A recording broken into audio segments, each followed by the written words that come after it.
Fill your thirst beside the river. Wash the journey from your hands. Feel the comfort flow inside you. Come this far, you understand.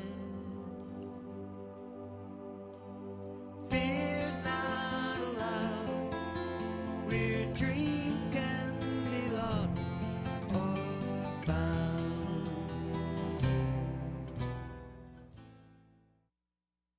Hello and welcome to Healing Outside the Box. I'm Traci Crampton. I'm an energy practitioner. And I'm Rosemary Lachance. I'm a Reiki energy healer and a spiritual advisor.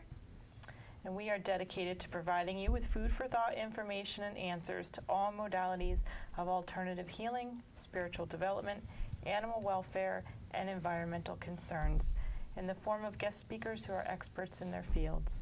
We hope we can help you find the answers you are seeking.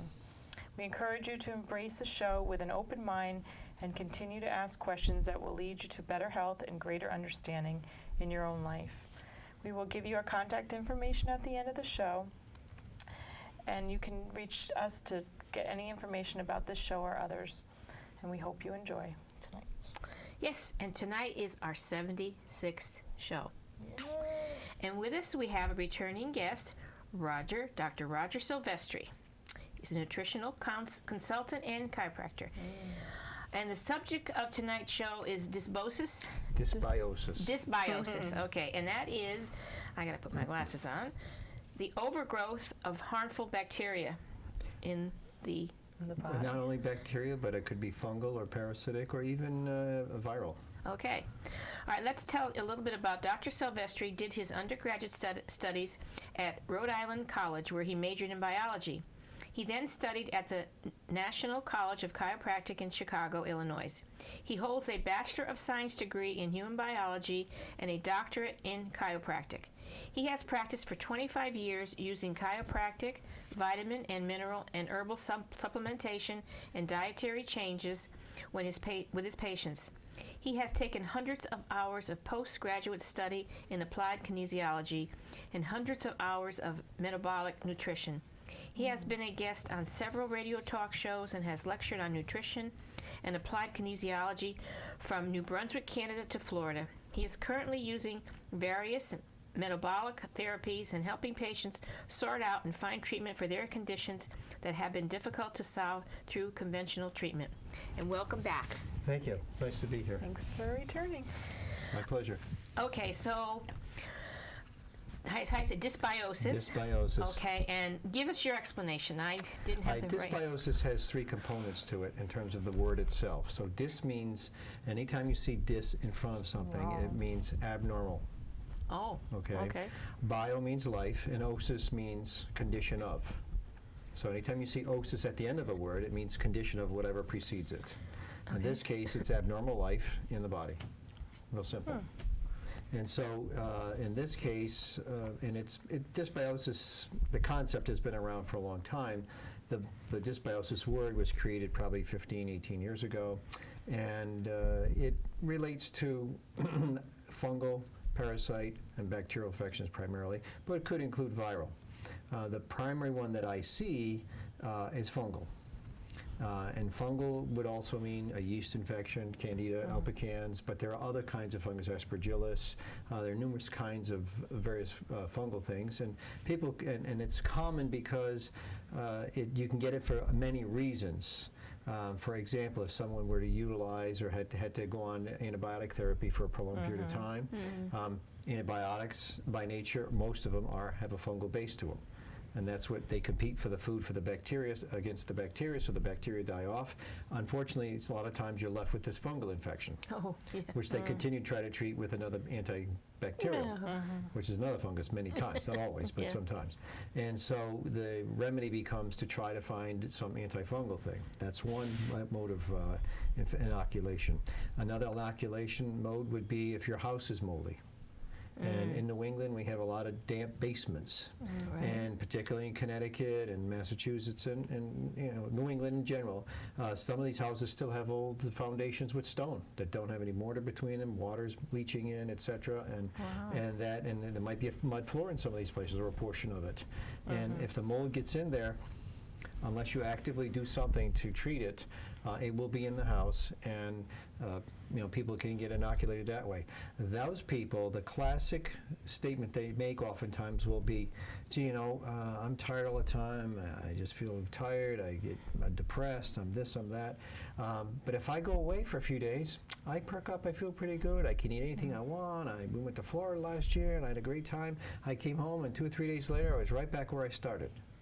So what does that mean? So they went right back into that environment, and this whole thing started all over again. And so that's one of the classic discussions or descriptions that they'll give me. And so when they start talking that way, and if they don't talk that way, I'll ask them. And it doesn't have to be a house that's been floods every year. A one-time flooding from a heavy rain or whatever is sufficient to inoculate the house. If it's a one-time deal, those are easier to treat than those that get flooded seasonally, because you never really get ahead of those. And I've actually had people that had to move in order to overcome their condition. Wow. Another method of fungal infection certainly would be from a spouse or sexual partner. And so the spouse can inoculate the other one, and if that spouse or the sexual partner isn't treated, they'll continue to inoculate each other. Usually it's the man inoculating the woman, but I have seen in some cases where, some where the woman inoculated the man. No kidding, you can travel like that. Absolutely. There was one case in particular where the couple were celibate before they got married. They got married, and within 10 days after they got married, on the honeymoon, the husband developed a rash on his neck at the bottom of his base of his hair. And it went up around his ear, and it was just there for years and years and years and years. And he said to me, I was fine till I got married. And this started on our honeymoon, and I've had it ever since. Wow. And I ended up treating his wife a year or two later for a serious fungal infection that was causing her inability to sleep and restless legs and all kinds of things from some treatment that she had gotten into, particularly antibiotics. And as we treated her, she responded very well, and then he started to clean up. Wow, without any treatment of him.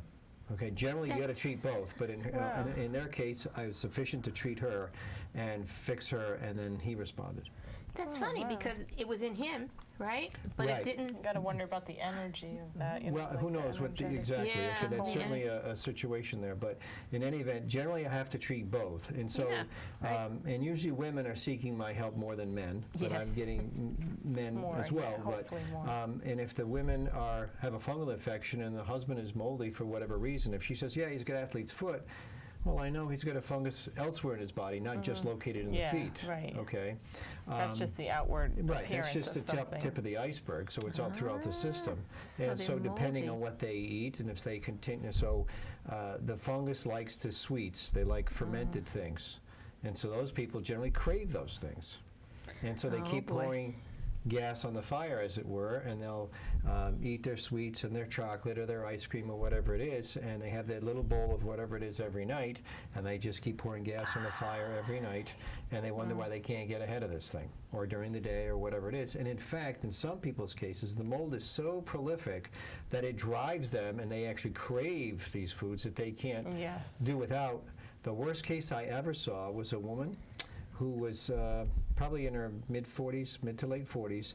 She would take probably 6 ounces of straight maple syrup daily. Wow, just drink it Just down. drink straight maple syrup. Oh, boy. And she was pouring gas, rocket fuel on the fire. Okay, and of course she was depressed, she was fatigued, she ached all over, her abdomen was swollen. It was horrible.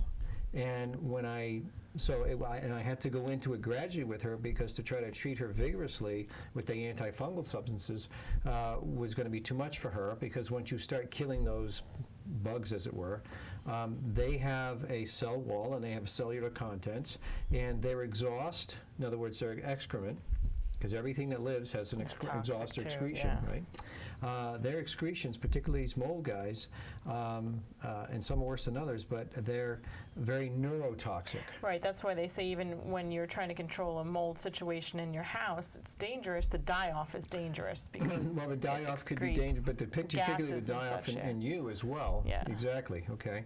And so, excuse me, so when the die-off hits, the cellular contents is also neurotoxic as well. And so you get these, so if they're not dying off, you're just getting the excrement because you have lots of them and you feed them well every day, well then you get the neurotoxins coming in, and what do you end up with? Fatigue, depression, anger, resentment, rage. A lot of these psychological manifestations many times are really a fungal infection.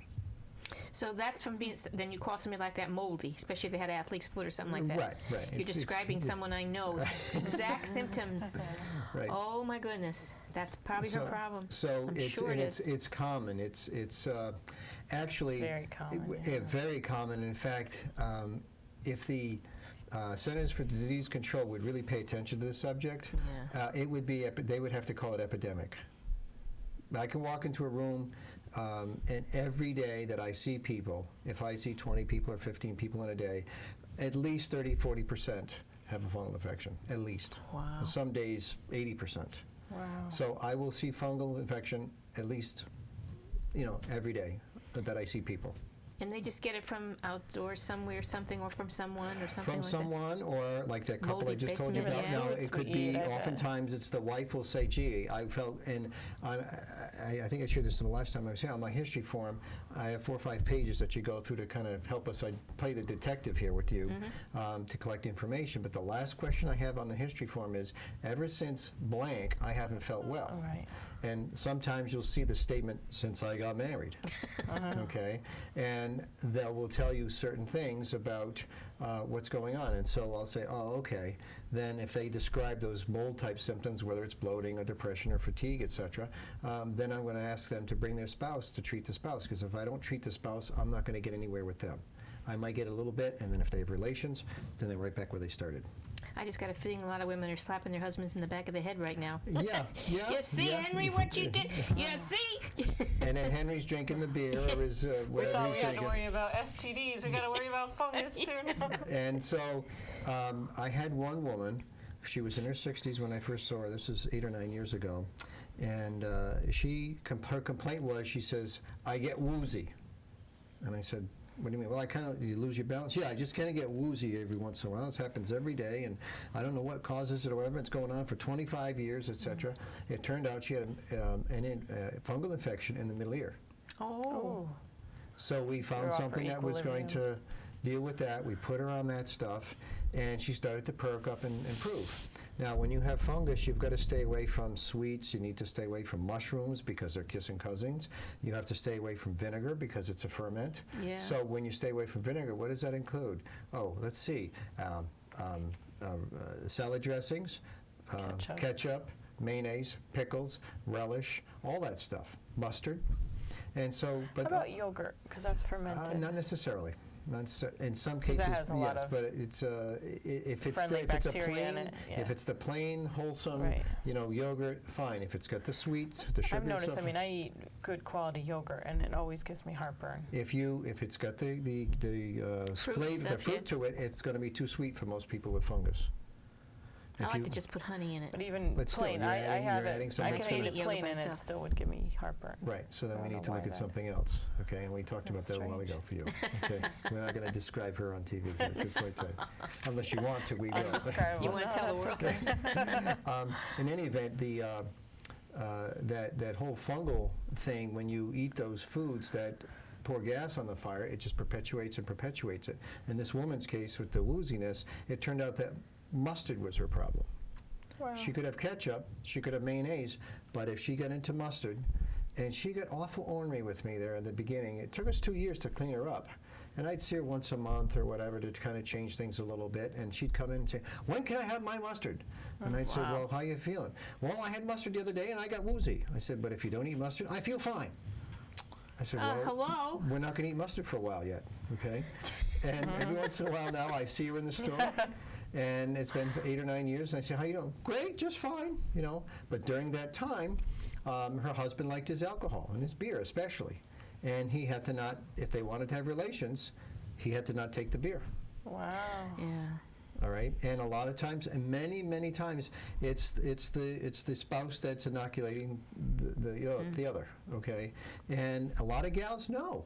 They'll come in and they'll say to me, "Can I be allergic to my husband?" And then I'll say, Wow. "Why do you ask?"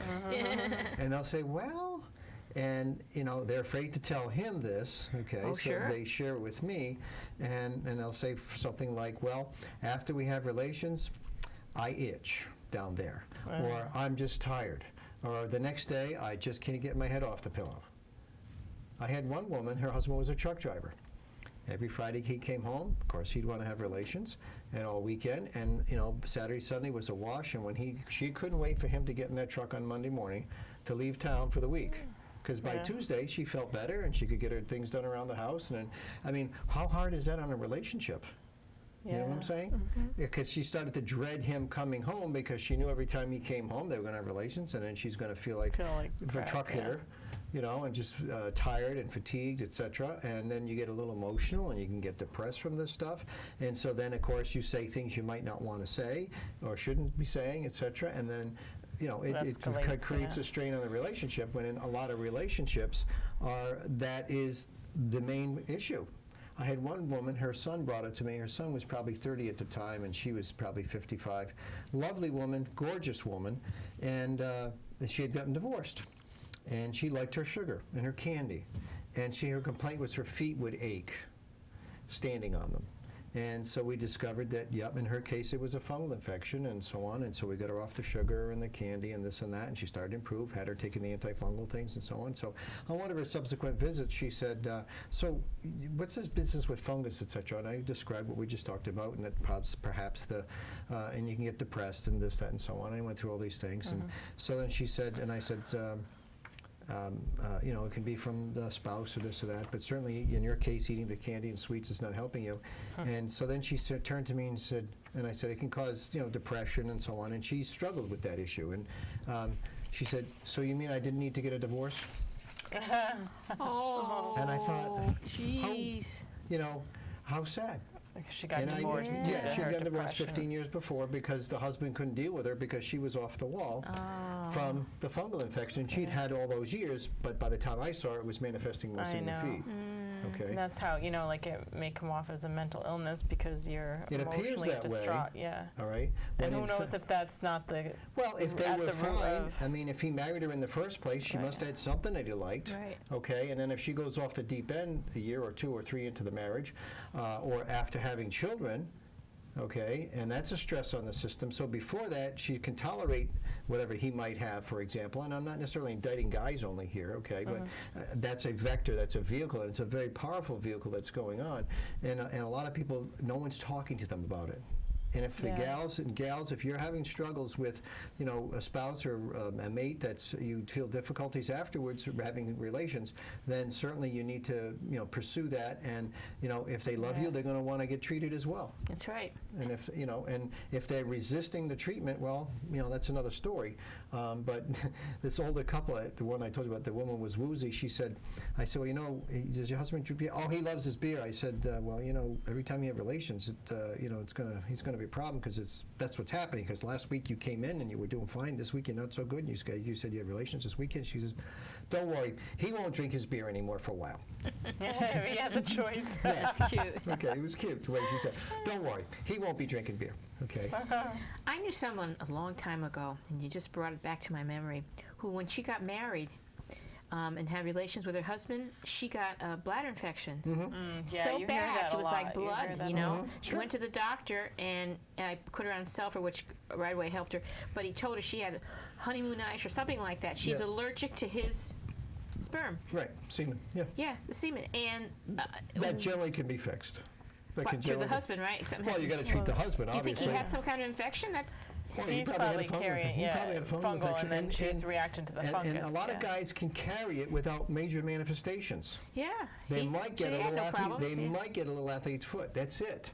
I had one woman, and I gave a lecture over here in I think Mansfield, Connecticut, years ago, and while I was lecturing and we were talking about this subject.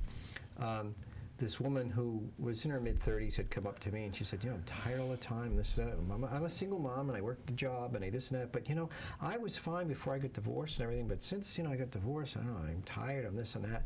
And I said, well, okay, well, you just sit, I've got some more to say in the second half of the lecture, just listen first, and then if I don't hit what you need at that point, then come ask and we'll talk some more. So as I'm presenting the second half of the lecture, I'm telling the story about a woman who in her 50s had gotten divorced. Didn't know what a yeast infection was. All her girlfriends are like, what? What's wrong with you? How come you never had a yeast infection? She's never had one, this, that, and the other. Married to her first husband for 25 years, alone for 4 or 5 years, meets this other nice man. So they get married. Within months, she has a yeast infection.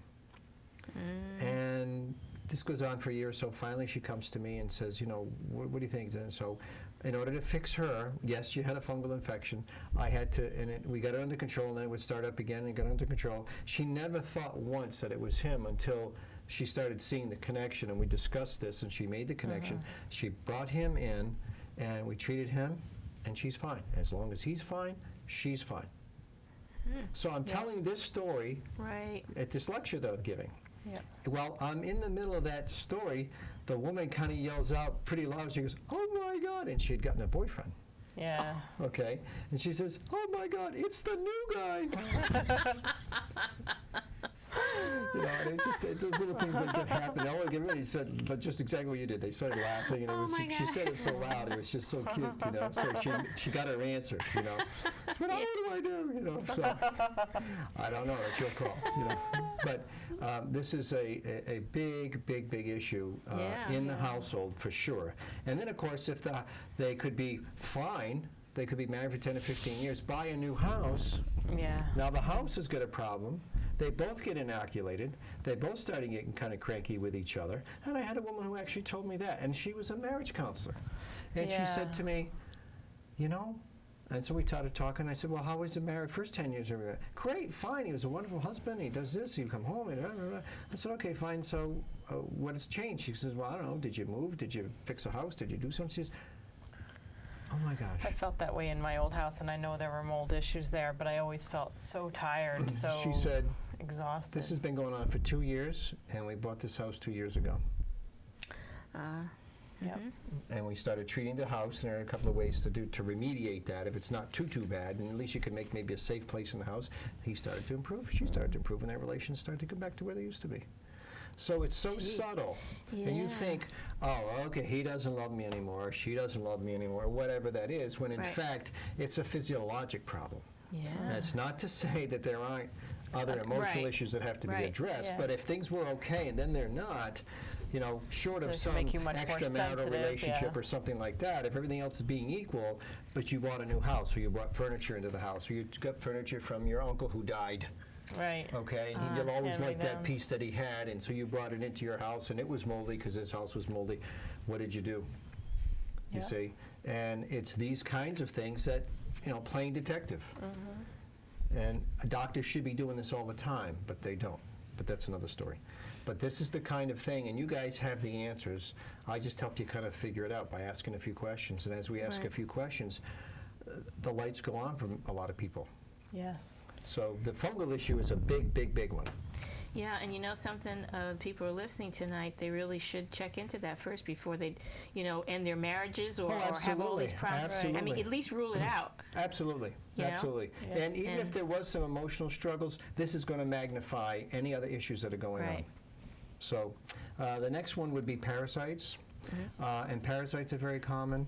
The classic parasite manifestation is we've all seen them either on TV, on Spanky and Our Gang, and those kind of guys, Rascals and stuff like that, where you'd see this old horse that was just almost just, the ribs were showing, and all of the bones are showing, etc. And you think, oh, this, and the back is sway back, and so on.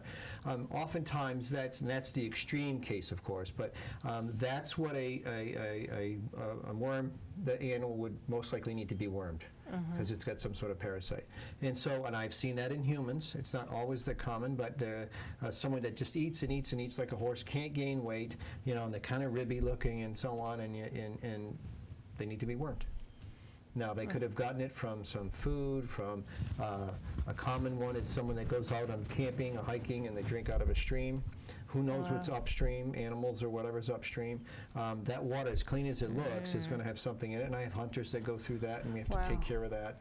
That's a common one. Giardia is the most common parasite there. Animals get that a lot, Giardia, yeah. Right, and so humans get that, and they, they have there's a good medical... I didn't know humans got that. They do get it. Oh, yeah, and there's a good medical treatment for that, and the drug works fine. You might want to tell the people then what that is, Giardia, if they don't know. Forget the drug at this point in time. It'll come to me. Okay, no, the Giardia. The Giardia is That's what I mean, not the drug. The Giardia is a common problem, and they can test for it with a stool sample, etc. The doctor can test for that. Which is another kind of a parasite. Right. And there are other parasites that won't show. And there are some companies that do some exotic testing that I've used in the past.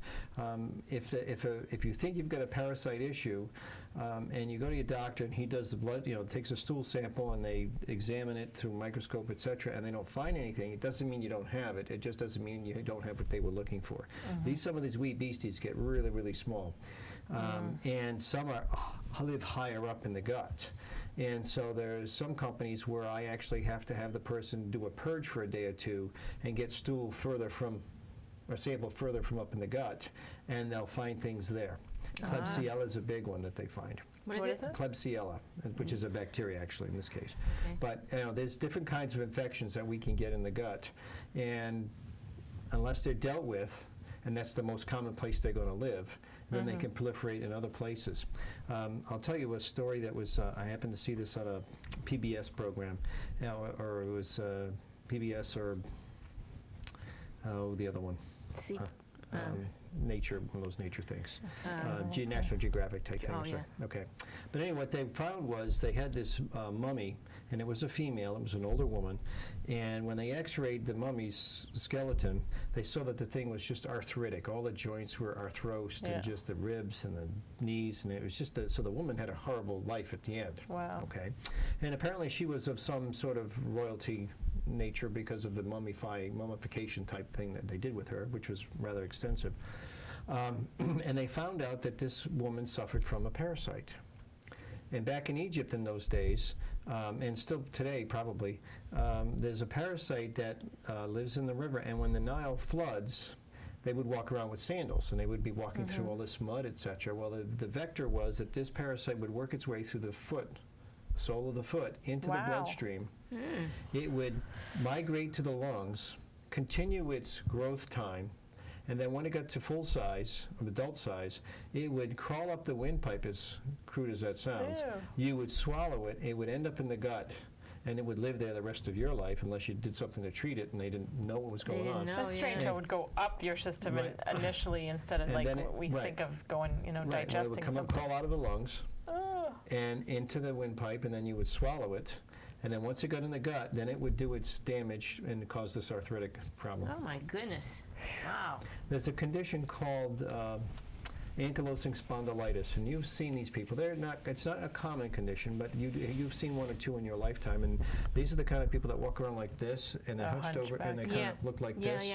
And what's happening is the spinal column is actually arthrosing, or just locking up, and the bones, the vertebrae, are actually fusing together. Wow. And so it starts probably in their 20s sometimes, usually starts in the pelvis and the sacroiliac joints, and then starts to work up to the point that they're, by the time they're 40 or 50, they can't hardly, turn their head, etc. And it's a painful situation. And there are, in some cases, that's an actual parasite manifestation. Wow. We've treated them, and they've actually reversed. Wow, that's terrific. Okay. That's amazing. Again, they weren't the cases that I saw that I took care of weren't the full-blown cases that they were completely arthrosed by that time. So do you think arthritis is always connected with parasites, or is that just Many, I would suggest it would be my. I would suggest perhaps that much of the arthritic conditions are related to some sort of dysbiosis. Okay. Not necessarily exclusively parasites, but dysbiosis of some kind. If not that, then some sort of toxicity. But a lot of that arthritic stuff is related to that. That's so many common. of it, well, for example, rheumatoid arthritis is a Autoimmune. autoimmune disease, right? Okay, so why do you think, let's just think about this for a minute, okay? So there's an autoimmune. So what they're saying is that the immune system is fighting itself and chewing up the system. So why do you think the immune system suddenly went into that fire or rage one day? It's infiltrated with Because it the had a bacteria reason to do yeah. it. Okay, there's a verse in the Bible in Proverbs that says, "The curse shall not causeless come," which means that, if there's a problem, there's a reason. Nothing happens for no reason. I agree with you Okay, wholeheartedly. so if there's an autoimmune condition, well, gee, how did it get there? Well, I wonder what's going on that caused that. There's an autoimmune condition that results in a thyroid problem. Okay, and well, what caused the autoimmune problem? Because they'll treat the thyroid problem and treat the symptoms, and they'll That's kind of what control it doctors do, for you, and yeah. like, okay, you're stuck with this for the rest of your life. Right, This is where you that's got to what go.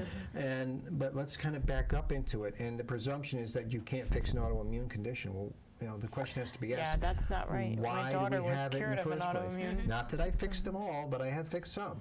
Yeah. Okay, and some are a little beyond. And if I can't fix it, doesn't mean it can't be fixed. It just means Sylvestre can't fix it. I don't know enough. Right. Is the way I look at it. Okay, so there's so much of this stuff that goes on that's being missed. And when you called and asked to do another program, I said, the people really need to hear this concept because it's not Yes. being discussed much. They can go online and you can look up dysbiosis and you'll learn a lot of this stuff. It becomes a challenge then to figure out what kind of dysbiosis do you have and what are you going to treat it with. And there's all kinds of treatments out there. Again, we talked earlier about the fact that I use kinesiology to help to identify what the problem is and then what would the remedy be. And once I identify that, and even then it's hard to kind of actually get the effect or the final end result, but most of the time, the outcome is pretty good. But if they look it up online and they see what they need someone to tell them. Yeah. Right, It it's- seems it's like not- it's it's such a gonna be- broad. Self-medicate, yeah. Oh, it's such a broad so brush. broad. Yeah. You're going to go, yeah, I've got all these symptoms. Probably it's a fungal thing. Yeah, and what you just described about the husband and I, or the wife and I, or the beer, or the foods that I eat, etc. Yeah, okay, it's probably fungal. There are antifungal substances you can buy online. They may work, they may not. It's hard enough when I do what I do to help fix them. Right. And to kind of shotgun without some help or guidance would be very difficult. Yeah, see, that's where we get in trouble, and that's Right. where the natural medicine world gets in trouble, because people go out and they Yeah, buy you this still stuff, need they direction, self-medicate, and then something happens to them, and now this is bad, Right, But they right. don't know the dosage to take, they don't know what's right for them, they Right. should not do Just that. because they need it's to get the quote help. unquote Right. natural or Yeah, doesn't gentler on your system doesn't mean it's right for your body chemistry. Absolutely. Yeah, And so- if they're on medication, they could be taking something that is Yeah. doing the exact same thing the medication is doing, and now they're doubling their You dose. heard about like blood thinners and licorice. Absolutely. Like Yeah. licorice is Right. a blood thinner, and then Right, you have red like clover, etc. And if they're on Coumadin and you take Yeah, more red red clover, clover, yeah. it's like you're doubling your Coumadin dose. Yep. So it's and I can appreciate the medical community's concern in that regard, but at the same time, don't throw the baby out with the bathwater here. exactly. And so this is where I have specialized and try to, I don't know everything yet. I'm working on it, but I don't know it all yet. Okay, and but I know enough to know that I know what your problems, where the bulk of your problems are. I know Right. where some of your problems are from a little bit we talked about earlier today, and that doesn't mean I'm going to fix them. It's just I know where they are. Right. Okay, and the kinesiology helps me figure that out quickly. And then once you know what they are, well, then you can start to do things in your life to start to mitigate those problems. And it's exciting for me. Every week, it's you guys teach me stuff all the time. People walk in, and I'll look at someone, and I'll start to think it's this, and then and they told me on the phone certain things, and I start thinking it's this way, and then when I look at their body and I start touching and finding certain points that may be sore, oh, okay. Yeah, you this get is what's a little surprised. Right. It's good because you keep an open mind, and that's the thing. It's like Right, you I can't mean, just it's- assume and prescribe right well, away. you know, yeah. I'm constantly getting phone calls. Yep. Whether it's from New Brunswick or Florida or North Carolina or from Massachusetts or wherever, you know, and I'm called upon to try to fix it over the phone. Well, it's not always Right, that no, easy. No, exactly. and a lot of times people call and they discuss what their problem is, they make an appointment, and in the back of my mind I'm thinking, okay, it's probably this, but let's see. And probably 50% of the time it's not what I thought until I actually get my hands on them and actually can see, oh, okay. Now also these fungal infections can spread over into your animals. And the animals can inoculate people, particularly with parasites. And so anybody... And we could give it to the animal too? You can give it to the animal, or the animal can bring it to you. Wow. Particularly people who sleep with their animals, more than likely they're going to have some problem. And then the bedclothes gets inoculated with what the animal got into, not to mention, you know, that what the animal might lick or what have you. And if the animal has parasites, you're going to have them. And some people, and so then they start developing the arthritis or some other condition, or you know, the gut isn't working right, etc. You know, and so by this time they have a big emotional attachment to the animal, and I have to say, well, you know, I need the dog out of the bed. You know, how about on And the get floor? the dog treated too. Yeah, absolutely. And they struggle with that. So, well, that's as far as I can go with them. Because if I can't get the inoculation agent away from you, you know, what's Yeah. the point? You know, and it does happen. It's not all the time, it's not every day, but there are those people that have that. And if they're struggling in that area, they need to call a dog whisperer. Right, exactly. You know, that's what our show's all about, telling people all the alternatives that they Yes. have. And you know, it's my dream, it's our dream. That's why we have this show. For one day, allopathic doctors work hand in hand with naturopathic doctors, and like you just said before, you know, Work as a team. they treat the symptoms, but then they can call in someone like yourself and say, okay, this isn't working, let's work together and do this. And people not go out and take these natural things on their own without any supervision to Yeah. give natural things a bad name. But if the doctors would just let go of their egos, work hand in hand with natural medicine people, Right. the people could be cured. Oh, there's so much that could be done. And you know, if I had access to hospitalization, Yeah. Oh, that's another thing. you know, and we could intravenous with certain herbs or this or Right, that. and like the high dosage vitamin C yeah, that and, people and, are. and on the other side of it, you know, as far as I'm concerned, our approach to medicine in this country, from an acute standpoint for crisis care, is It's better good. than anywhere else in Yeah. the world. And I'd rather be here. If I'm going Right. to be in a car accident, I'm going to lop my arm off or something, or break a fracture or something, and Right. need surgery, I want to be here. I don't want to be in Mexico. I don't want to be in Argentina. I want to be here. Yep. And so, you know, these guys here, they do a great job when it comes to crisis care. Unfortunately, Yes, they do. when we get into chronic conditions, you know, we start to miss the boat a little bit. Okay. They And do, some of but- it's our society's mindset about, Well, you know, again, I want a pill to make it We want faster, it now, you and know. unfortunately, Yes. they come to me with Make that it go same away. I I mean, mindset. you know, that whole dysbiosis, that takes a while to like really take hold and, you know, wreak havoc on your system. We're going to get and- exactly, and I'm going to It's get not gonna results within a week or so. You're going to start to feel better. We're not done. Yeah. You know, and they think they're Gotta done reverse sometimes. a lot. You know, and if you're coming to see me, it's not an overnight thing. It's a process. And so, while I may give you something, and there are some people sometimes all I can do is treat symptoms till I actually figure out where the problem really is. What's really going on with this person?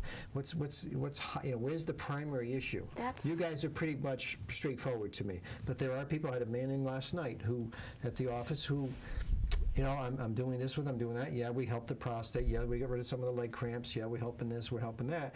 But I'm not getting where I want to be with him in terms of, you know, the vitality that I expect out of him. I have other people that walk in and you can look at them and you go, yeah, we're right on Wow, target. yeah, they've really hit the mark. And so I'm cognizant of that all the time. I'm not ignoring it. I'm constantly listening. And if one of the questions I'll ask someone, I say, well, how you doing? Okay, how you feeling? Because I want to know. And if they say, well, I don't know if those pills are working, doc. I say, what do you mean? Well, you know, I took some, and I don't know if it helped or not, and maybe they do. I maybe just got to take them longer. If they come with that equivocal type answer to me, I'll miss the boat. And I'll tell them, I missed the boat. Let's Yeah. try something else here. Let's look at, this is what the kinesiology said, but it's not infallible. So let's see what else we can do here. We need to do something else, because when they come in and I'm on target, that's unequivocal. Yeah, Whatever that you stuff was, know. give me a case of that. Okay, I don't care what it Yeah. costs. Okay? Yeah, they feel so good. Oh, they don't- feel yeah. good. And it's exciting. That's part of my pay. Yeah, it is exciting. It's yeah. rewarding. It's Yeah. very rewarding. Someone, yes. But if they're equivocal, well, I'm not sure. I don't know if I didn't take enough or this, but you take what I recommended. Yes, I did all that, and I avoided the food like you said. But okay, well, then I missed the boat. There's something else that I missed that either I didn't ask you about, or we didn't get the right information, and then there are times when I have to. The body will only tell me certain things. Right. And I It's have like to take treat- care of this first. I have to take and then what's in we'll front of- reveal the other layer to you, Right, like a exactly. peeling away of the And onion. Yeah. Exactly, and sometimes you've got to just plod through that process and just whatever it shows. And the next week, of course, it's something different, and then 2 weeks later, it's Yeah. something different. And then, of course, when's this going to end? Well, that's what I got in front of me. That's what you brought to me. It's not that I missed the boat. That's how it is for you. Yeah, exactly. And so it's a struggle. But the dysbiosis thing is huge, huge, huge, and it's a big overlooked thing that unless you take care of that first, you can detoxify your liver, you can do the foot pads for detoxification, you can do the foot soaks, you can take the baths. Do they work the foot pads and The things? foot pads will do something, the soaks will do something, the foots, they have the gadgets with the machines with the current, DC current through the water and all that stuff. Those do good. Unfortunately, for some people, it stirs up too much stuff. It releases too much. Emotionally, yeah. Well, no, like, it may, gets that too, but it also just may release too detox many. effect, yeah. It may release too many toxins for them. And in your case, because of your circumstance, and I'm not going to tell everybody what it is. God, people are going to be wondering now. They'll be calling me. What is your problem? Are you okay? It's not that serious, I hope. Surely it's not. I won't even get to that. Anyway. But for you, it would be prudent for you, if you wanted to detox stuff, go slowly. Yeah. Okay, I'm the kind of the bull in the china shop. If it's a little is good, a lot's bring better, it because I on. want to try stuff out. I want to know how it works. And sometimes I get slapped on the floor, and I go, "Whoa, okay, enough of that." Yeah. And I'm trying stuff, and I'm looking at stuff, and I read a lot of stuff like you guys do, and I'll read stuff, and my wife will bring stuff to my attention. I'll say, "Wow, we should get some of that stuff. Look at this. It does this and does that for you." And gosh, it makes you feel 20 years old when you're 65. And sure, get a case of that stuff. So we'll get some of that stuff in, and we'll try it, and we'll test it, and we'll use it on ourselves, and we'll go, I don't know, I'm not so sure. Yeah. So even though the reports are telling us these things about a particular substance, if it's not what you need, it's not that not it's no gonna- good, it's just not what you need. Not what you need, yeah. What about a lot of people wear copper or magnets? So what about that? Can be very useful if you need copper. That's Yeah, one way to get sometimes it in. people That have gets too that's much what all copper it in their does is give you system. copper, right? That's it. Right. Okay. Now, then there's these, the magnets will do certain things if you have a polarity issue. For example, someone who, and we're kind of wandering off the dysbiosis thing, but it's Yeah. okay. But someone, for example, who stops watches all the time.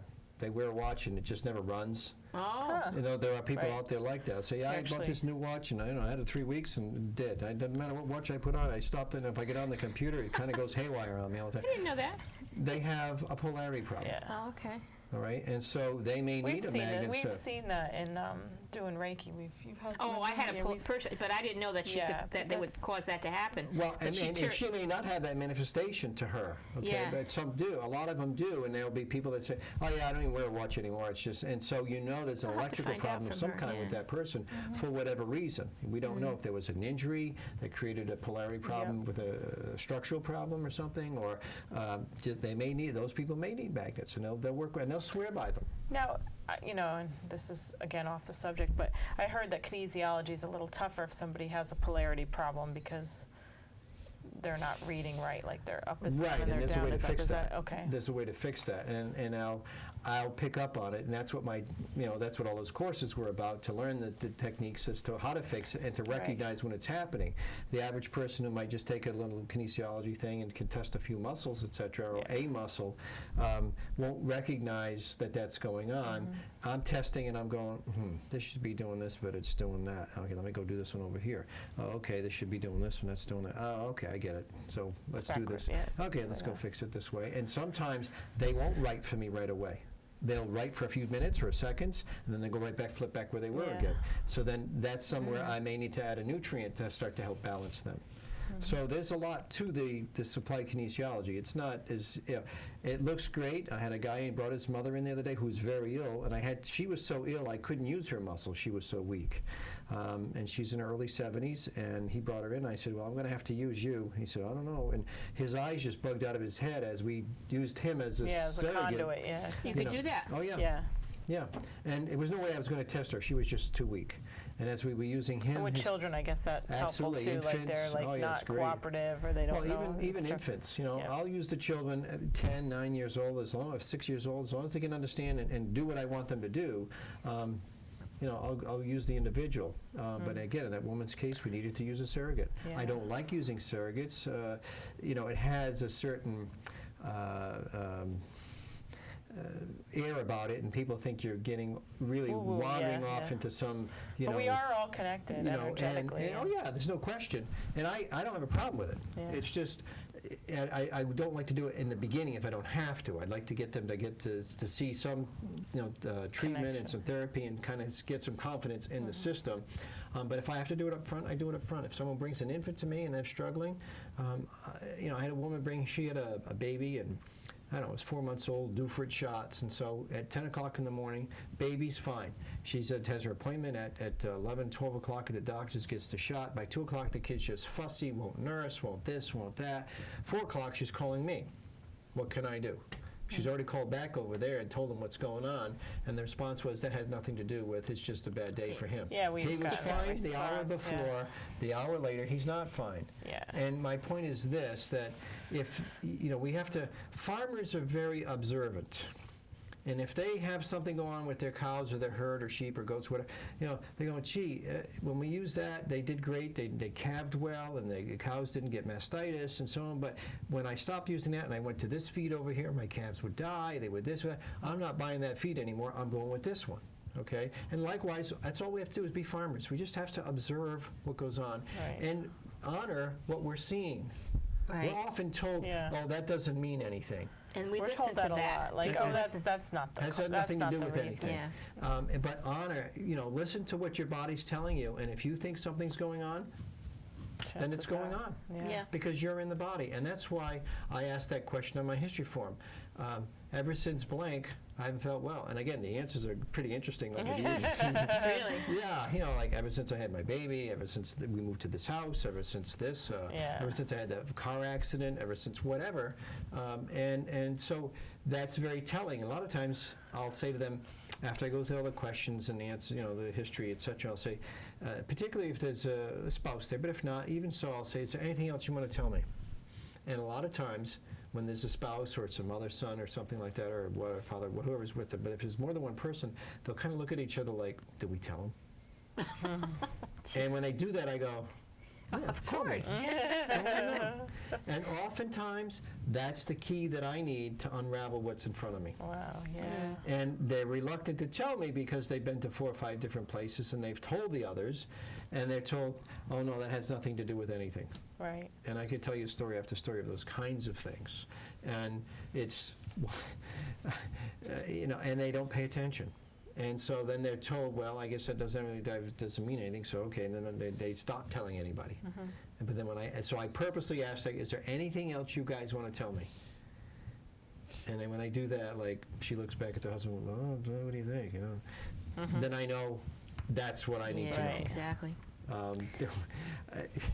It just came to mind, one couple came in, and the woman was struggling with shoulder pain and neck pain and so on, and this was when I was doing a lot of chiropractic work, and I was doing the diet stuff and so on, and I said, now, do you use sugar? Do you take sugar for things or sweet things or whatever? And she goes, no, I don't eat a lot of sweets or whatever. And I just happened to glance, and the husband's like this. Like, what are you she's embarrassed to say. So then she saw me look at him, and then she looks at me, what are you talking about, He says, honey, you make a pitcher of Kool-Aid every night, and you drink the whole thing every night. God. Wow, that's pure sugar. Yeah. And she goes, oh, well, so we got her off the Kool-Aid. Well, then I could fix the problem. Stop drinking that Kool-Aid. I had another woman. She would drink a liter of Coke every night. Yeah, through the night. Soda. She had it by her bed on the floor, and she'd wake up, take a couple of swigs, and that thing was empty by morning. But she slept. That's sugar. That she did. And, but I couldn't fix her back. And I said, something's going on here. You know, you should be better than you are, given what's in front of me. You know, do you do anything else? Well, does this have anything to do with anything? And yeah, can we stop that? Well, you know, please, use water. Yeah. If you need to drink something, just use water for it. And within 2 weeks, you know, we were where we needed to go. It might be, you know, the 5 o'clock whiskey and sour that the guy has every day when he comes home from work. Or, you know, aspartame, like those artificial sweeteners. We could do a show on that sometime. Yeah. Yeah, food additives, etc. Yeah. And those people, and let me just back into this a little bit. When you have dysbiosis, you're going to be more apt to have food sensitivities. Very common with food with dysbiosis. Okay. Hello. Okay. So, and also spices or certain additives in food, etc. And a lot of times they'll say, gee, you know, I used to be able to eat this, I can't have that anymore. I used to be able to eat that, I can't have that anymore. You know, I'm getting allergic to everything, and my antennae are going up and say, oh, okay, and does this happen, does that happen, and you're tired, you're fatigued, you're depressed. Oh my God, depressed, I'm on this, and they want to put me on that, and so on. That's a shame. And it will work as far as actually obscuring the manifestation of the symptoms. It's not really fixing the real reason. Okay, that fungal infection, and I'm harping on that because, like I said, that's epidemic as far as I'm concerned. And that's, you know, it's interesting because I've heard too, even with like earaches, that a lot of those are fungal, but you're treating them with antibiotics, which is just making that fungal infection right. Especially if it's something like penicillin or anything that ends in IN is a fungus. That's the Traci, ampicillin, all those things are fungus. Yeah. Okay. So now, a fungus with a fungus. Right. So then, it was you prompted me to go somewhere else here. Let me just. That's okay. I want to finish that story. That there was an article in Wall Street Journal, probably 8 or 9 years ago, and now Wall Street Journal. And it talked, New York Times, I'm sorry, the Wall Street Journal was something else.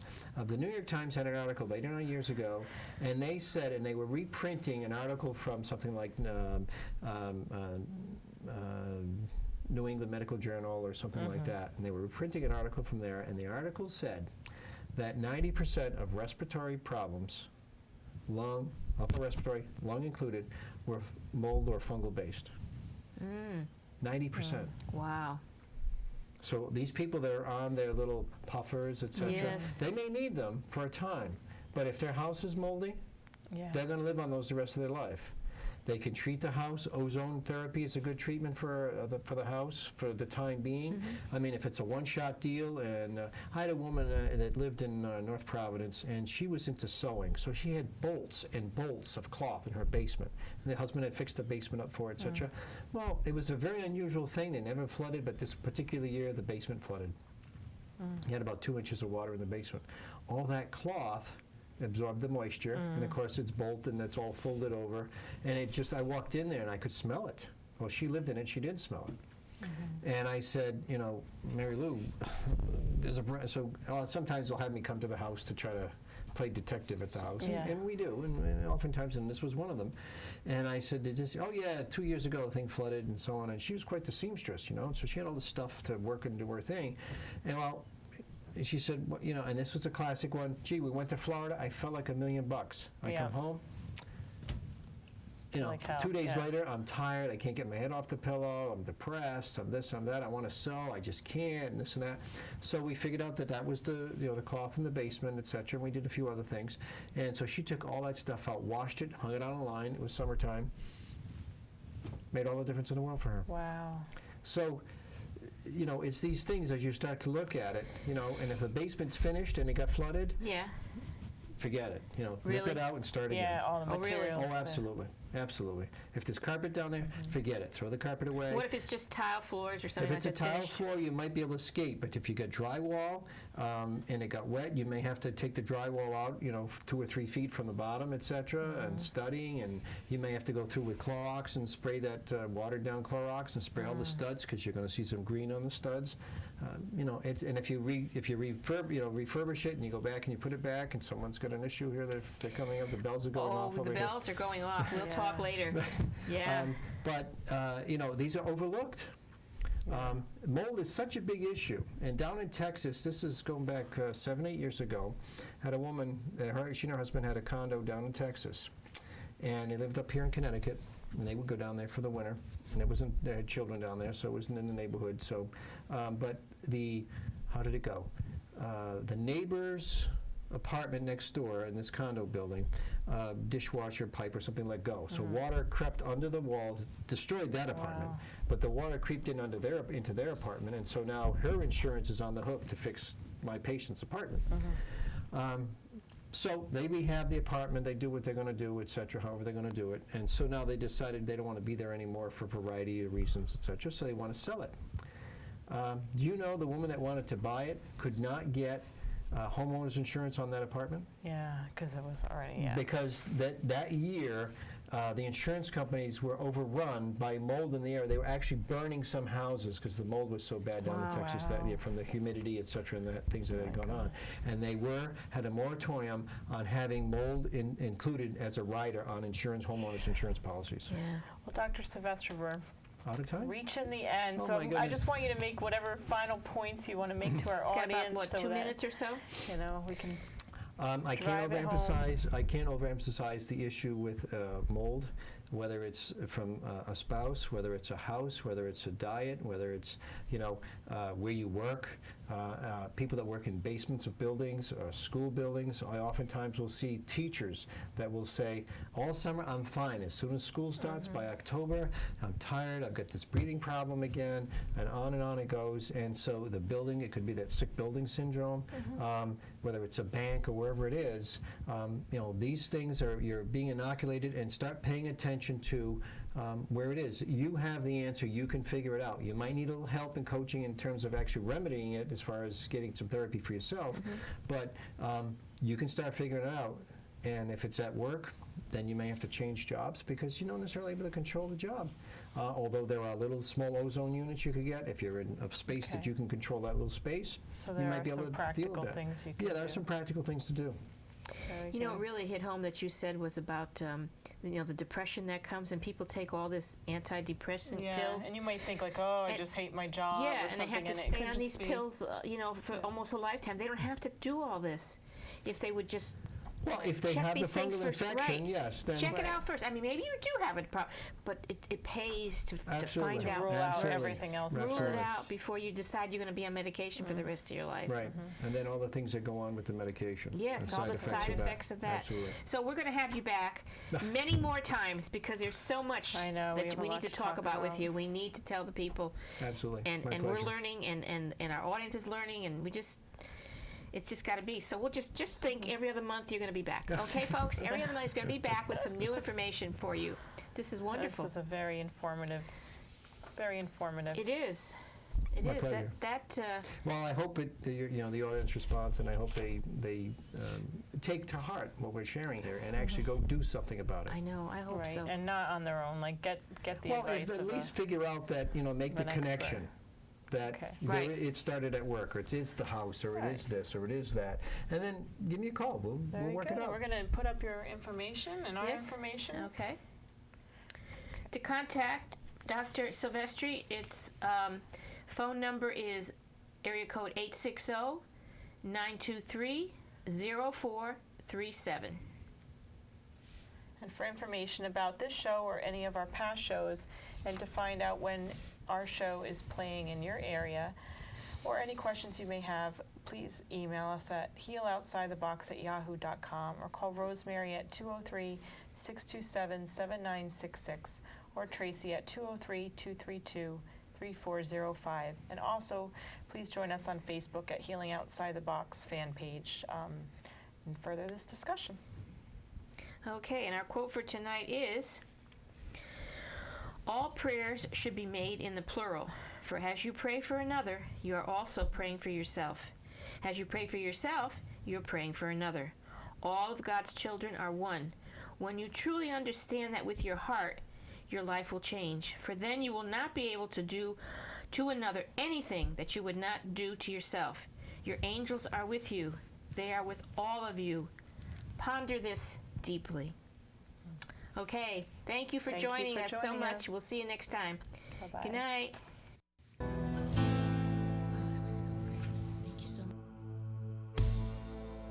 As you look out through the window,